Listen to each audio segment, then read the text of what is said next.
Here. This is our very first episode of Be Wise.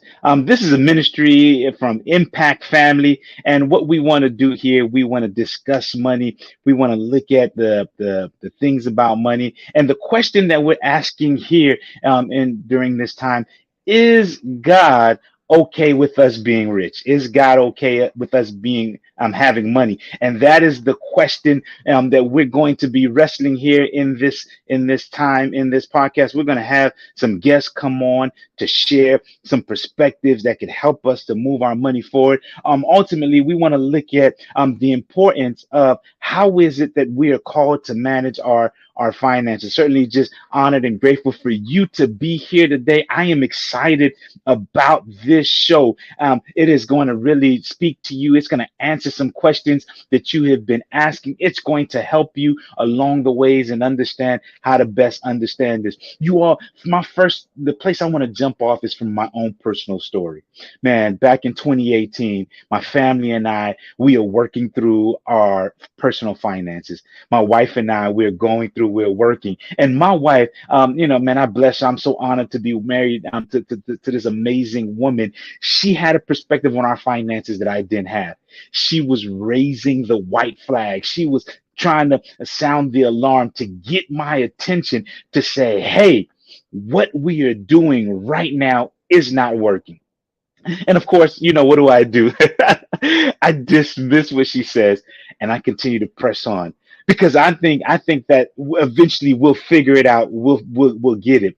And then she keeps bringing this to our attention. And the reality was, as much as we were doing well spiritually, we were doing well in our marriage. We were going forward in our marriage, but there was still this one area that was hidden in our finances that it didn't really allow us to walk fully in the purpose of God for our lives. And so we kept it hidden.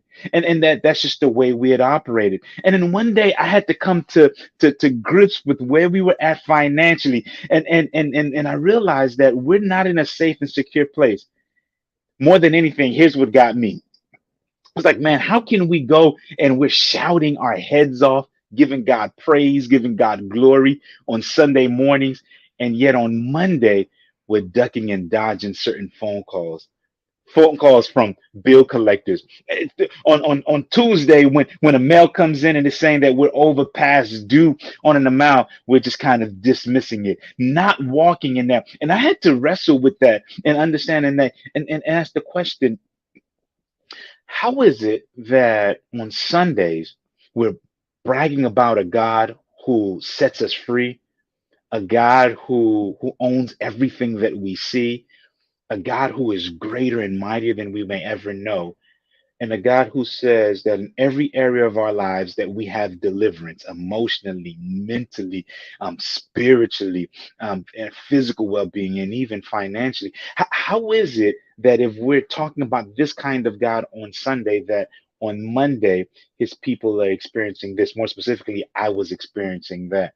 And so then I realized that there's some incongruencies there with the God that I worship on Sunday and with the way I'm behaving with money on the next day. It just did not line up. And I begin to realize that there's a way in which we're called to manage our finances that brings honor to God.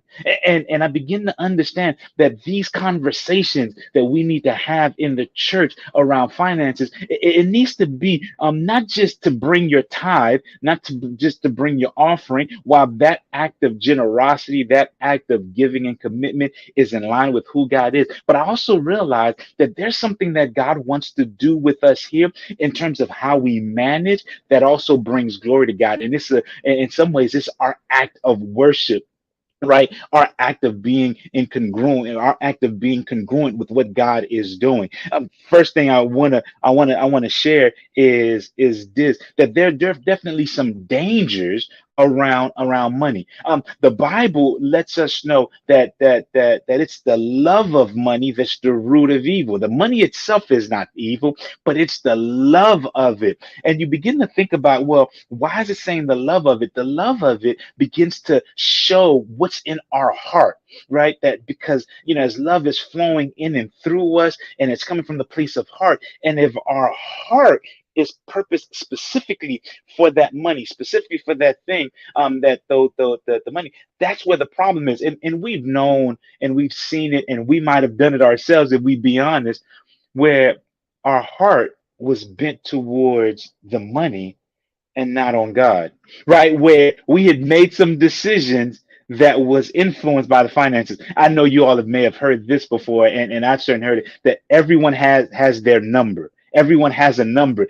And that connotation is that everyone has a number that they're willing to do. Everyone is willing to do something for the sake of money, and that's what it suggests. And we find that kind of understanding, it doesn't align with who we want to be as believers. And so we find that it's the love of money that really God speaks towards and God speaks out against.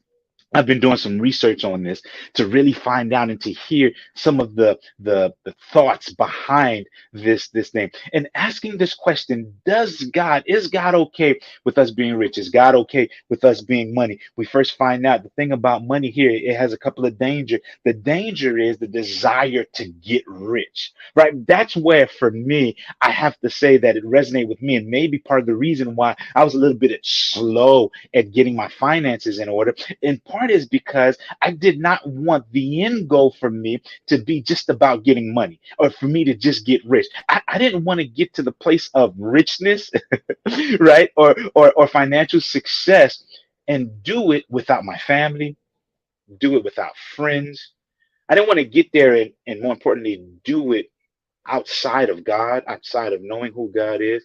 I didn't want to do it so then I could just be like, yeah, look at all my efforts, look at what I've done. And so this desire to get rich is one of the problems and the dangers that we run into, right? The love of money itself. So what we begin to understand is that one of the dangers in money is where the desire to get rich is first and foremost. The second danger that we have in money is when we begin to worry about it. Um, God doesn't call us to worry about anything, particularly as it relates to money. So God's position is that we don't need to worry about anything. That's what God says throughout the Gospel of Matthew. Do not worry for anything, for God already knows what we need, even long before we have placed it before Him. But then when we start to worry and we find that our worry is surrounded around surrounded around money, that becomes a problem. That's when we're operating outside of the will of God, outside of who God has called us to be as good stewards. There's some more dangers in my research that I have found. I found the danger in, and some of us may understand, is the danger of trusting in God and in our wealth, the danger in trusting in our wealth more than we trust God, that our money can get us in and out of anything that we want. There's some people, based on their net worth, based on the money they have, they figure that they're better than other people. That has given them validation for who they are, and they interact with people based on the number of zeros that are in their bank account. I also want to dispel this, that not all rich people are mean, right? That's a myth that we give, that all rich people are mean. In fact, in my personal experience, I have found that wealthier people, they are very generous in more ways than we can imagine. That not all of them are stingy or mean and looking to get over on somebody. Another danger that we have with money is using your money to oppress other people, right? When we begin to think about those things, that those dangers that come with money, we begin to operate from a different place to understand and to put money in its proper perspective, in alignment with who God has called us to be. God has called us to be good stewards. We are supposed to steward the things that God's entrusted us with. First and foremost, we recognize, if we're going to move away from having a dangerous idea of money and having one more that's rooted in biblical principles, that's rooted in the things of God. First and foremost, we know that all that we have, it comes of thee, O Lord. All that we have comes from the Lord, that God has entrusted us with those things. That's why I love in the book of Genesis, where you get the story of Cain and Abel, right? We see these two brothers, they're bringing different kinds of offerings and sacrifices. Abel brings the such kind of sacrifice that says, Lord, thank you for how you have given to me now, and thank you for how you're going to give to me later. That's what his sacrifice suggests, that he brought his very best offering to God in this present moment as a way of saying, thank you for now and thank you for later, because all that I have, it comes from you. And so that's the first basis that we begin to understand, that everything that we have, it comes from the Lord. And if we look back over our lives and we look back over the things that we have done and accomplished, we would have seen that there would have been many resources, many times in which God has gifted us with a large sum of money at some point or another. Large to you, large to me might be relative. To you, a large sum at one time can be something as little as $1,000. Somebody right now, if they had $1,000, they would feel like they are rich, right? And some other folk, if they had $100,000 for them at one time, they would feel like for them, that's a lot of money at one time. And some people, maybe $1 million at one time, that would seem like a lot of money. But I want you to know that all that we have, that it comes from God, and God has entrusted us with those resources. And there is an expectation for how we are to operate when we have these resources. Man, this really blew me away. This really shifted the perspective on the finances, when I realized that God is first and foremost entrusting this to us, and how we manage it showcases how much we really honor God. I'm reminded of examples of people throughout the Bible when God has gifted them with something. What God does is God desires that we add value to it. He entrusts it to us, so we are good steward. The word steward certainly is a biblical word that means manager. We're not the owner, and we understand that we are simply managing what God has given to us, right? We are simply supposed to manage it. And one of the qualities of a good steward is adding value to what has been entrusted to them. I don't know. Let me see if this could help. If this could help you. You ever let somebody borrow a car, or someone has ever let you borrow their car, right? When they let you borrow their car, or you've let somebody borrow your car, how do you return the car, right? Do you just return the car the same way that they gave it to you, or are you making sure that the tank is full? Are you making sure that the car is cleaned up? Right? Are you making sure that there's nothing in the seats, that there's nothing inside? Right? To say, hey, I know you might have given it to me one way, but when I give it back to you, I'm going to give it to you way better than you give it to me. The person who's receiving what you have given to them better than the way they gave it to you, what are they now more inclined to do later on? Right? You get what I mean, right? They're more inclined to letting you borrow their car more often later on, because they realize that, hey, when I give this to you, you don't devalue it, you don't treat it as if it doesn't matter, but you take care of it better than I could take care of it. And family, and I begin to realize that as a good steward, God is calling for us to take care of those things, and to add value to those things, right? Add value to our finances, add value to the cars that we have, to the homes that we have. Here it is.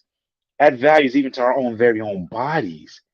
Our bodies are not even our own. Our body comes from it's of God. It comes from God. God has entrusted that to us, and we're supposed to take care of it unto the glory and honor of God. So, steward, first and foremost, we find that we add value to the thing that has been entrusted to us. We recognize that everything that we have comes from God, and we add value to it.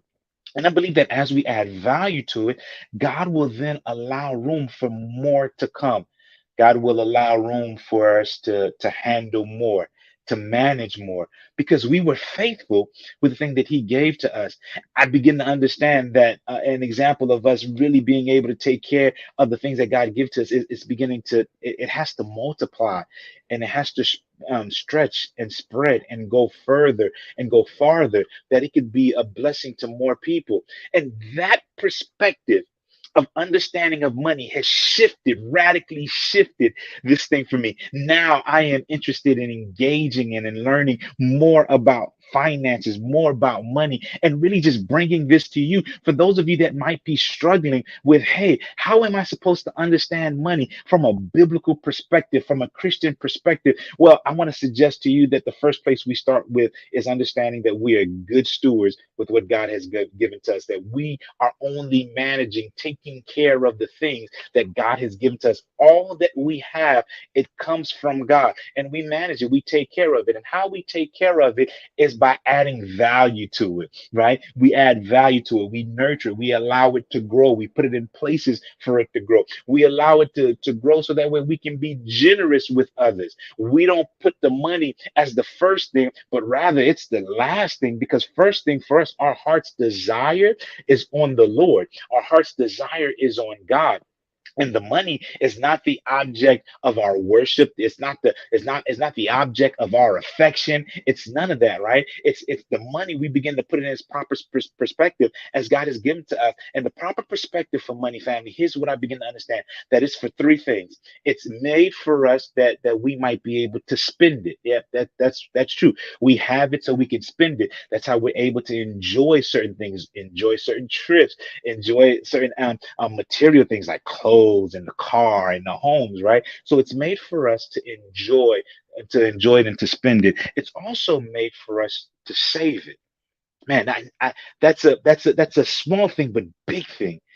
We're not supposed to spend every single cent that we have, but for us, good stewards managing well, it is to be able to save, to live under our means and save for another day. And the last thing is that we might be able to be generous and to give. And those three principles, those three ways of managing money, I believe helps us to really manage it in such a way that it brings honor to God, in such a way to be that shows that we're a good steward. You all, I am excited about this trip. I'm excited about this journey that we're going to be on, this podcast, bringing you this content.